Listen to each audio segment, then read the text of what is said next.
अच्छा भाई, आज बेटा हम लोग स्टार्ट कर रहे हैं पॉलिसीज टू कंट्रोल इन्फ्लेशन। हम लोगों ने सारी की सारी बीमारियां देख ली हैं कि इन्फ्लेशन क्यों आती है। डिमांड पुल तब आती है जब आपकी एग्रीगेट डिमांड बढ़ जाती है। कॉस्ट पुश क्योंकि आपकी एग्रीगेट सप्लाई कम हो जाती है। और मॉनेटरी क्योंकि आपकी मनी सप्लाई बढ़ जाती है। मनी सप्लाई बढ़ने से आपके पास फर्दर प्रॉब्लम्स आना शुरू हो जाती है, मॉनेटरी इन्फ्लेशन आ जाती है। तो ये सारी कुछ चीज़ें हैं जिसकी वजह से आपके मुल्क में महंगाई आती है। ठीक है। अच्छा, अब बेसिक अगर मैं आपको डिफरेंस बताऊं बिटवीन इन्फ्लेशन एंड डीफ्लेशन। जी, बेसिक डिफरेंस आपको बताऊं, इन्फ्लेशन एंड डीफ्लेशन।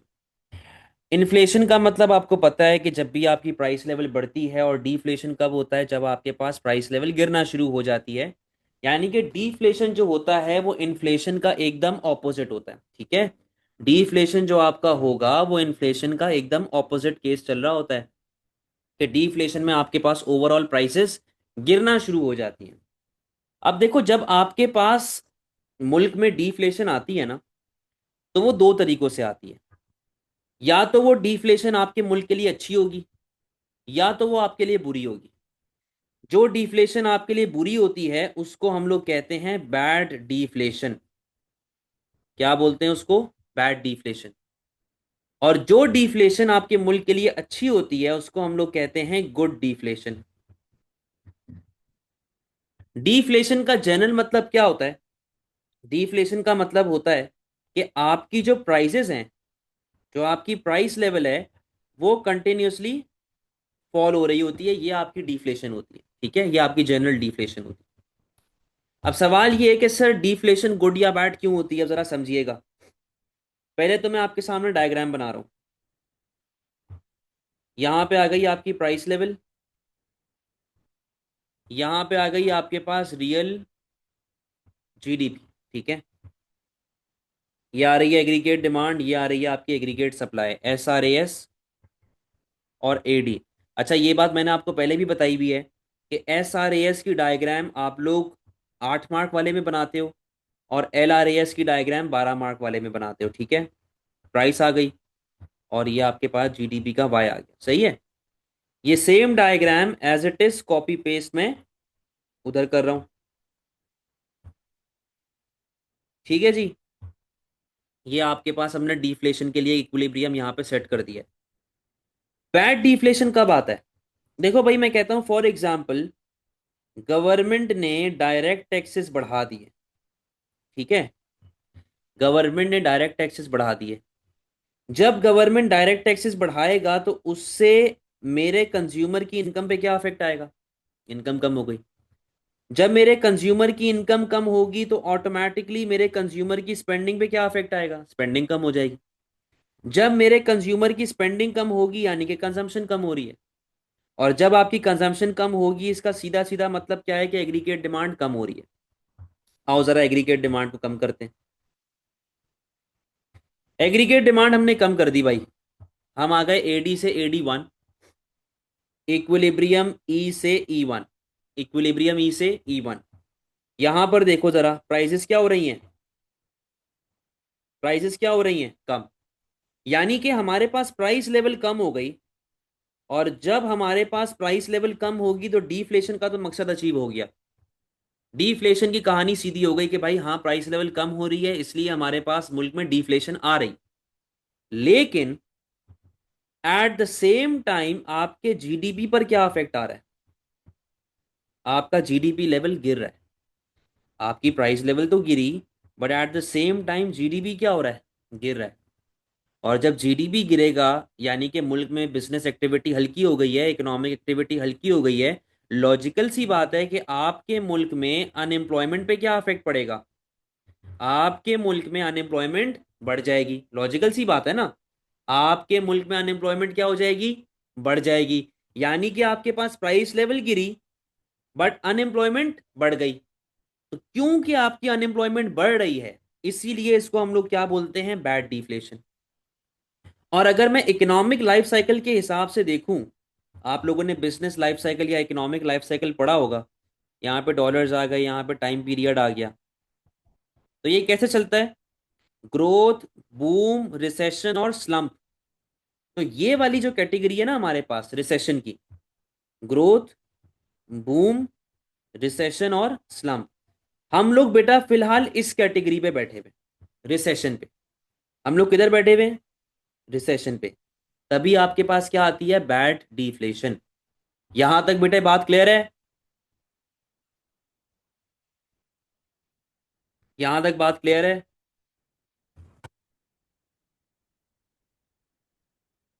ठीक है। तो बैड डिफ्लेशन में क्या है कि प्राइसेस तो गिर रही हैं but at the same time बेरोजगारी, अनएम्प्लॉयमेंट बढ़ रही है। अब आओ जरा गुड डिफ्लेशन पे। गुड डिफ्लेशन में क्या केस चल रहा है? मैं कहता हूं कि लेट से गवर्नमेंट ने आपको दे दी सब्सिडी। जब गवर्नमेंट आपको सब्सिडीज देगा यानी कि ओवरऑल आपकी कॉस्ट ऑफ प्रोडक्शन कम हो रही है। ठीक है। बिजनेस की कॉस्ट ऑफ प्रोडक्शन कम होगी तो लॉजिकल सी बात है कि बिजनेस की एग्रीगेट सप्लाई बढ़ जाएगी। और जब हमारी एग्रीगेट सप्लाई बढ़ेगी तो हम जाएंगे rightwards, from SRAS to SRAS1, equilibrium E से E1। यार आपकी प्राइसेस कम हो गई, आपकी प्राइसेस कम हो गई, यानी कि डीफ्लेशन की डेफिनेशन आपके पास अचीव हो चुकी है, डीफ्लेशन का मकसद आपके पास अचीव हो चुका है, प्राइसेस कम हो गई है। ठीक है। आपकी प्राइस लेवल क्या हो चुकी है? आपकी प्राइस लेवल कम हो चुकी है। अच्छा, जब प्राइस लेवल आपकी कम हो रही है नए इक्विलिब्रियम के हिसाब से, एट द सेम पॉइंट आपका जीडीपी क्या हो रहा है?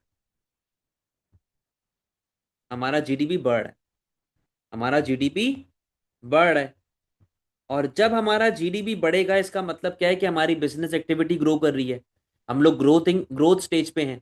सही है, हमारी बिजनेस जो है एक्टिविटी ग्रो कर रही है, ग्रोथ स्टेज के ऊपर है।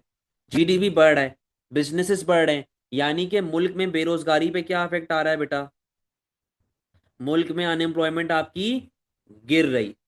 मुल्क में अनएम्प्लॉयमेंट क्या हो रही है? गिर रही है। इसीलिए हम लोग इसको क्या बोलते हैं बेटा? Good deflation. जहां पर आपके मुल्क में अनएम्प्लॉयमेंट लेवल गिर रही होती है, एट द सेम टाइम आपकी प्राइस लेवल भी गिर रही होती है। कोई प्रॉब्लम?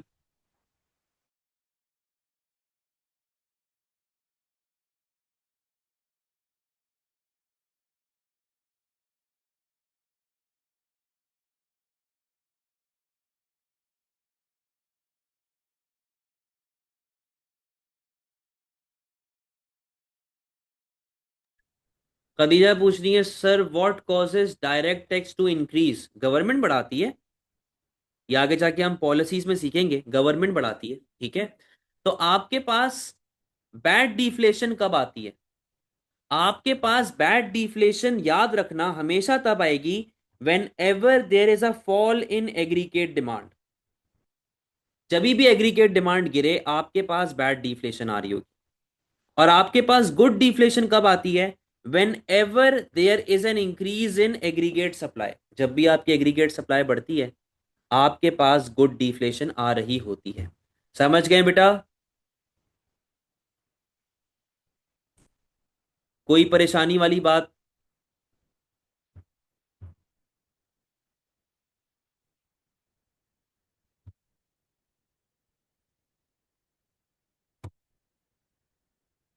चलो, अब हम लोग करने वाले हैं एक पास पेपर क्वेश्चन। अपने पास नोटबुक वगैरह लेके रखो, पेन पेंसिल वगैरह सारी चीजें लेके रखें। मैं आप लोगों को पूरा एक आंसर लिखवाऊंगा। ठीक है, एक सेकंड रुकिएगा जरा।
जी, ये हमारा क्वेश्चन है, मई जून 2025, पेपर 22। पहले तो मैं आप लोगों को जरा 5 मिनट दे रहा हूँ, 8:02 हो रहे हैं, 8:07 तक का टाइम है। मार्किंग स्कीम बनाएं, नोट्स यूज करो, डायग्राम देखो क्या बन सकती है। अलीजे, आपकी जो आंसर राइटिंग में इशू आ रहा है बेटा, उसके पीछे एक रीजन शायद ये भी हो सकता है कि आप नोट्स को सही तरह यूज नहीं कर रही आंसर राइटिंग में, आप मार्किंग स्कीम को फॉलो नहीं कर रही। जब भी आप असाइनमेंट करते हो या आंसर अभी कर रहे हो ना, देखो अभी आप लर्निंग स्टेज पे हो, तो बेटा कभी भी ये चीजें कर रहे हो तो प्रॉपर तरीके से मार्किंग स्कीम, नोट्स वगैरह सारी चीजें अपने सामने खुली रखा करो, ठीक है। 5 मिनट आपके पास है, मार्किंग स्कीम बनाए, फिर इसको हम लोग आंसर की फॉर्म में लिख रहे होंगे।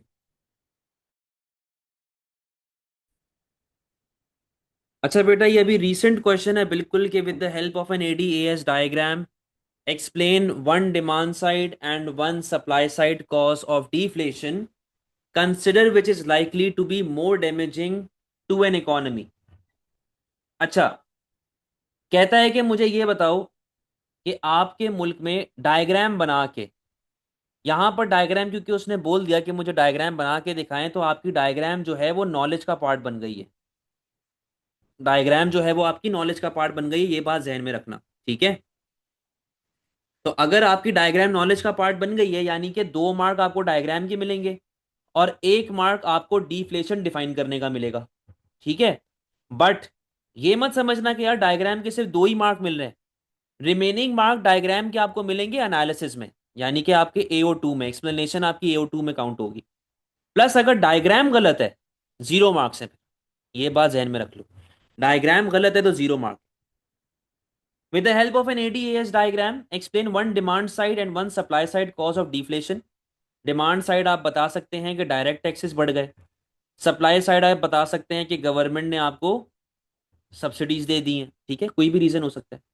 And consider which is likely to be more damaging. भाई मेरे हिसाब से तो मोर डैमेजिंग जो है वो तो आपकी डिमांड वाली है, क्योंकि वो बैड डिफ्लेशन कहलाई जाती है। वहां पर जब एग्रीगेट डिमांड कम हो रही है तो eight the same time unemployment level भी बढ़ रही है, तो मेरे हिसाब से जो डिमांड साइड वाली जो है वो ज़्यादा खतरनाक। तो आई होप सबने यही कहानी लिखी होगी, ठीक है ना। तो अब मैं ज़रा आंसर लिखवाना शुरू कर रहा हूँ। तो बेटा ये देखो ज़रा, आंसर मेरे साथ साथ लिखते रहें, नोटबुक वगैरह सबके पास होनी चाहिए।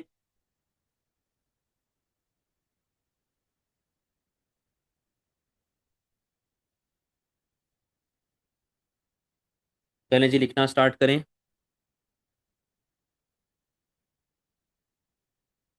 Deflation is a persistent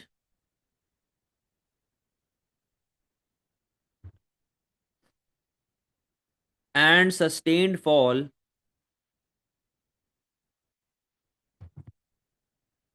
in the general price level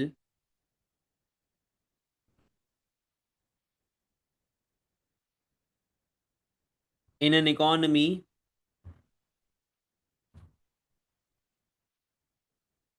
for a specific time period. Full stop. Deflation is a persistent and sustained fall in the general price level for an economy in an economy for a specific time period. अच्छा, जो मैं answer आपको लिखवा रहा हूँ ये 8 में से 8 मार्क्स गारंटीड हैं इसके। Deflation can be caused by deflation can be caused by a reduction in aggregate demand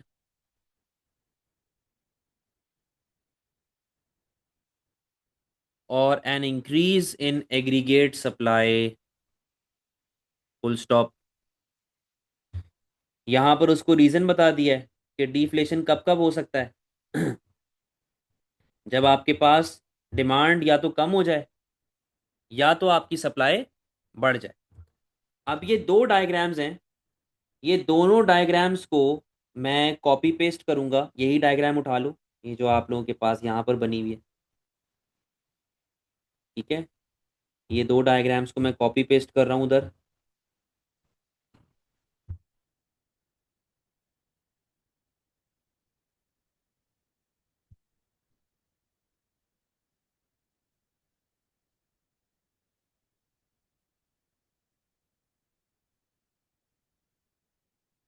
इसको आप लेबल कर देंगे डायग्राम 1, और दूसरी वाली को आप लेबल कर देंगे डायग्राम 2। 2 मिनट है, जल्दी से डायग्राम बनाओ, जल्दी से डायग्राम बना लो।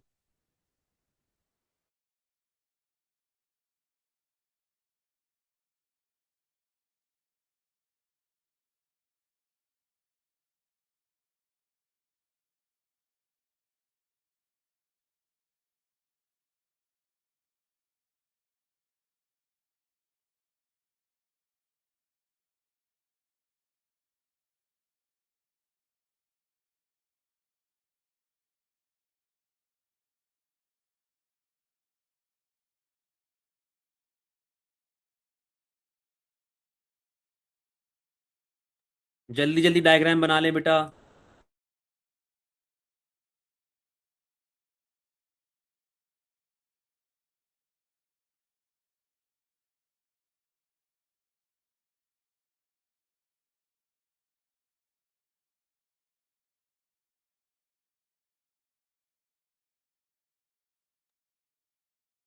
Sir can we make the diagram individually and then explain? जी जी कर सकते हैं बिल्कुल। कर सकते हैं, दोनों तरीकों से कर सकते हैं, कोई मसला नहीं है।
जी बेटा डायग्राम बन गई।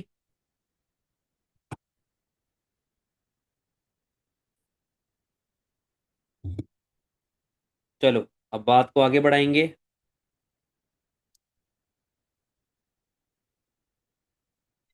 Figure 1 shows deflation. Figure 1 shows deflation caused by a fall in aggregate demand,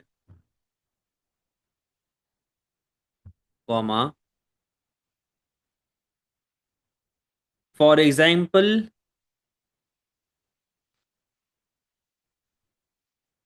a reduction in consumption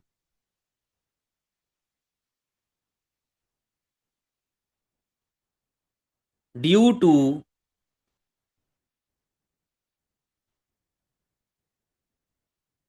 higher income tax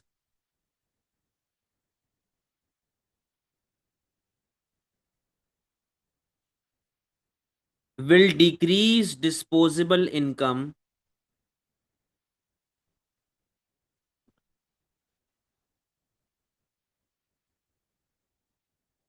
which will further lead to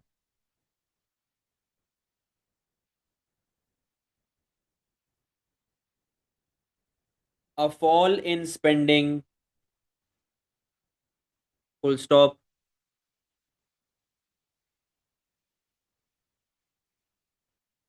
Spending is one of the components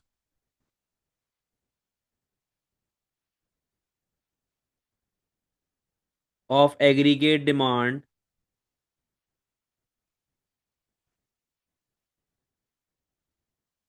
that is identified by consumption,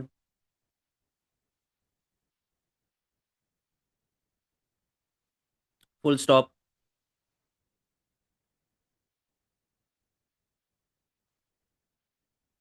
a fall in consumption,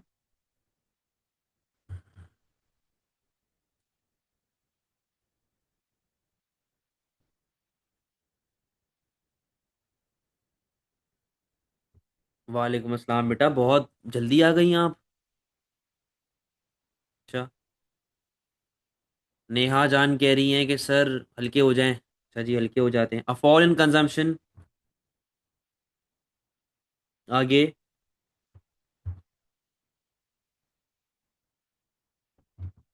करूं start? A fall in consumption will shift aggregate demand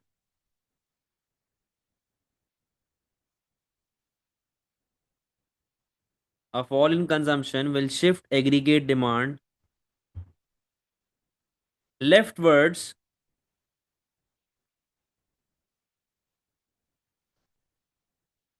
from AD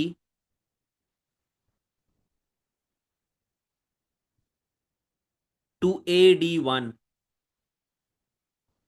full stop. जी, upload हो जाएगा ये।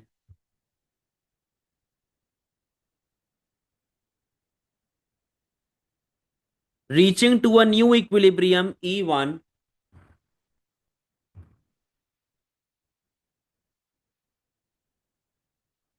causing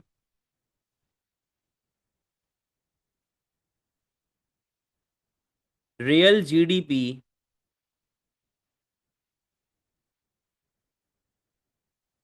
to fall from Y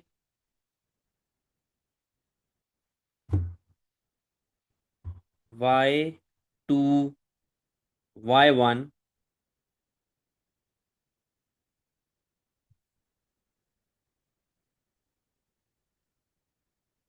reducing the general price level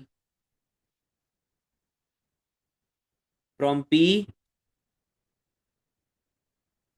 to P1,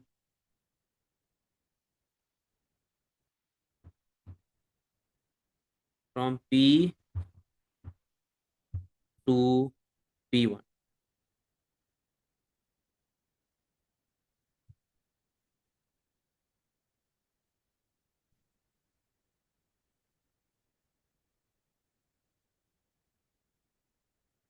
This means that there is a negative effect economic growth। This means that there is a negative economic growth, effect नहीं है, negative economic growth, comma, price stability is being achieved, price stability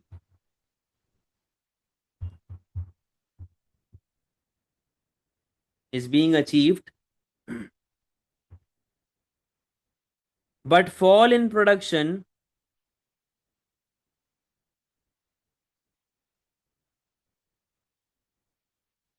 will reduce demand for labor,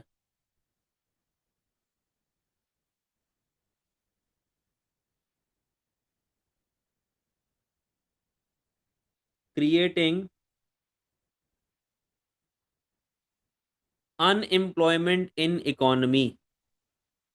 Full stop। यहाँ पर बेटा आपका एक paragraph and होता है जहां पर हम लोगों ने उसको डिफ्लेशन बता दिया कि डिमांड के थ्रू कैसे आ रही होती है। अब हम लोग जरा जाएंगे नेक्स्ट पैराग्राफ पे लाइन छोड़ के, और हम लोग अब सप्लाई के हिसाब से बात कर रहे होंगे। Deflation can also be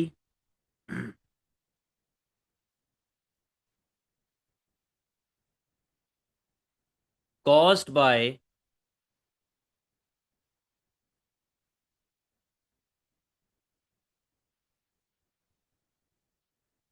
an increase in aggregate supply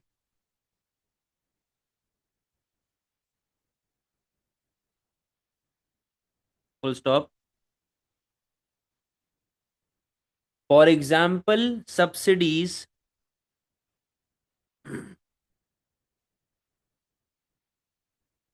provided by the government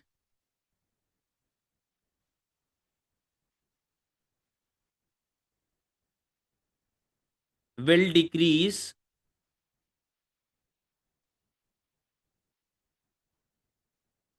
overall cost of production,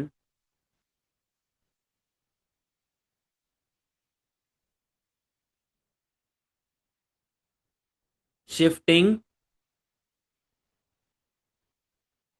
SRAS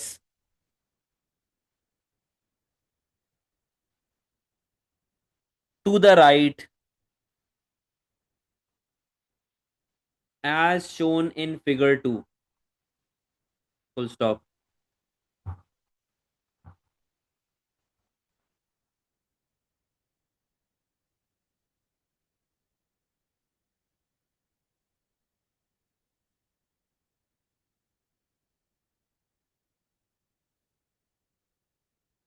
As shown in figure 2.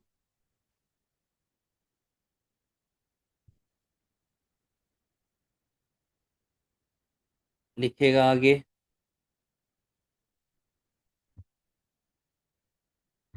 The initial equilibrium was E,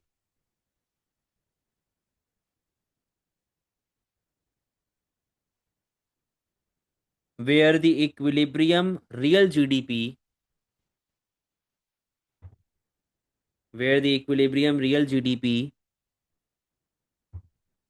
was Y,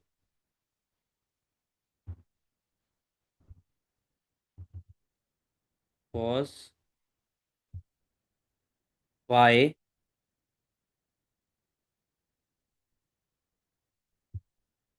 and the equilibrium price level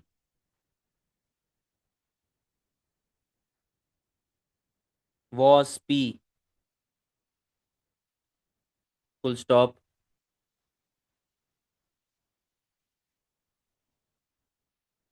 Due to an increase in aggregate supply to SRAS1,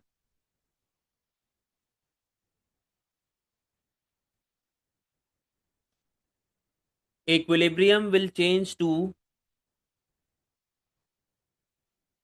E1,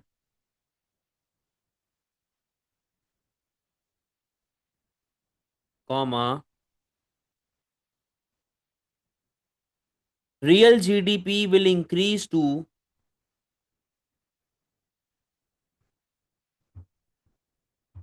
Y1,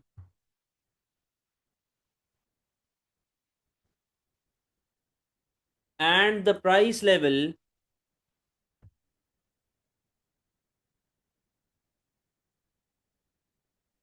will decrease to P1. Full stop.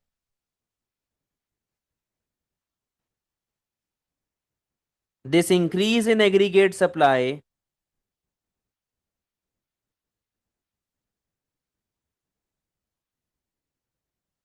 will increase demand for labor,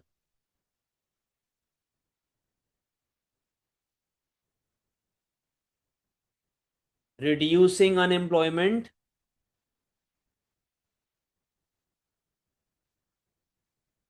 causing economic growth. Full stop.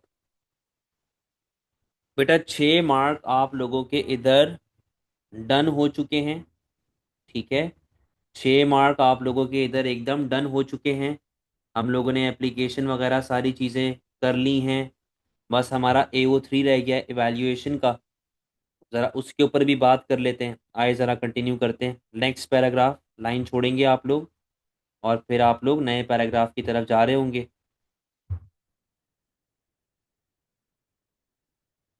Evaluation लिखेगा. Deflation caused bye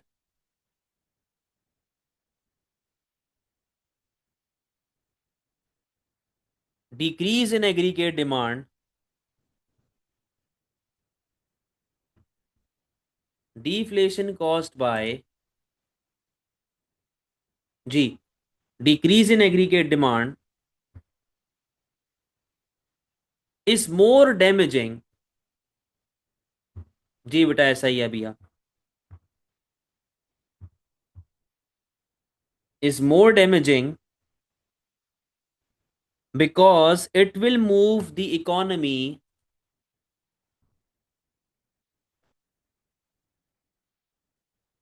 towards recession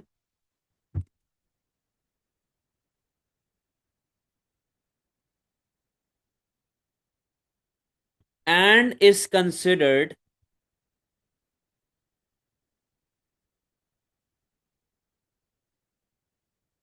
bad deflation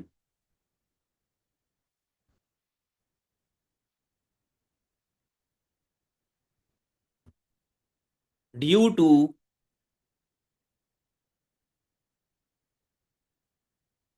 negative multiplier, full stop.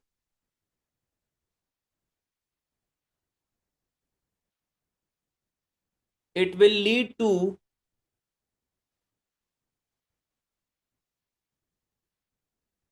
high deflationary gap, comma, wastage,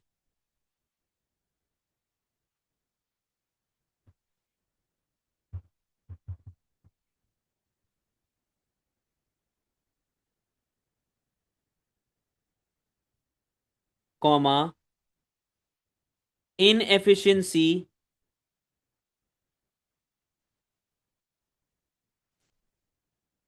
and unemployment of resources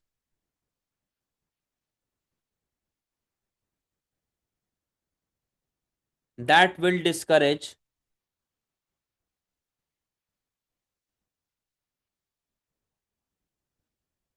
future investments, full stop. While deflation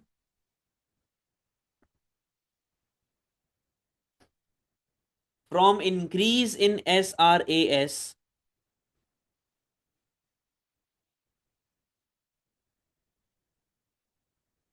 is beneficial for economy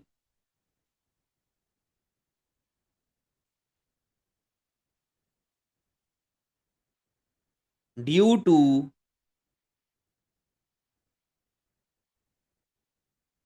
positive economic growth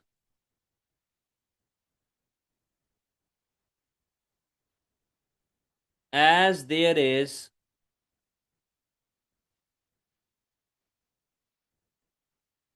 no trade-off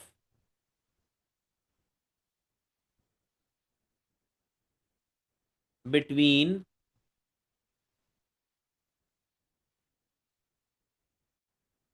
government's macroeconomic objectives, full stop. So it can be concluded,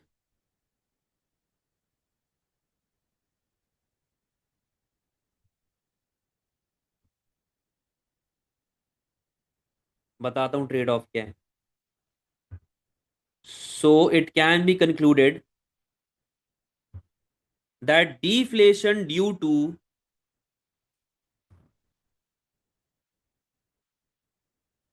fall in aggregate demand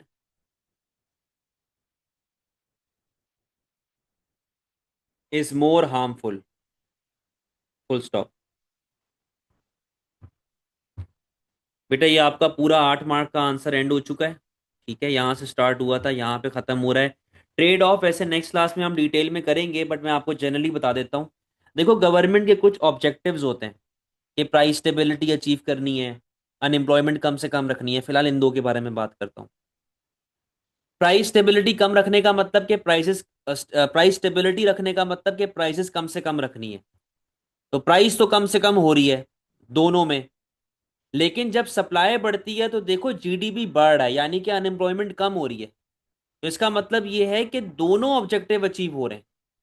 लेकिन अगर मैं इसकी बात करता हूं, AD की बात करता हूं, एडी कम होगा तो देखो अनएम्प्लॉयमेंट बढ़ रही है। यानी कि ये ऑब्जेक्टिव अचीव हो गया बट ये वाला अचीव नहीं हो रहा। तो एक ऑब्जेक्टिव अचीव हो दूसरा अचीव ना हो, इसे कहते हैं ट्रेड ऑफ। ठीक है। जब यहां पर दोनों ही अचीव हो रहे हैं तो इसका मतलब ये है कि कोई भी ट्रेड ऑफ एज सच नहीं हो रहा है। कोई मसला?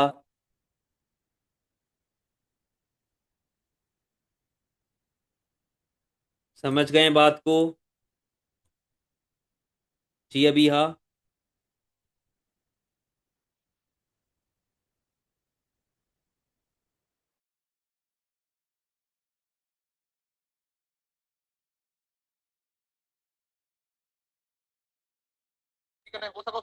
जी अभी हाँ। इन इवैल्यूएशन में didn't give any negative point for aggregate supply, तो बेटा एग्रीगेट सप्लाई हार्मफुल नहीं होती ना। देखो ये 12 मार्क का थोड़ी है, इस तरह से गेम आपका 12 मार्क में चलता है जब पॉलिसीज कंपेयर कर रहे होते हैं। यहाँ पर तो उसने सीधे सीधी बात कर दी कि भाई एग्रीगेट डिमांड हार्मफुल है, मैं क्या एग्रीगेट सप्लाई, खत्म, हमने एग्रीगेट डिमांड के बारे में कह दिया। समझ गई?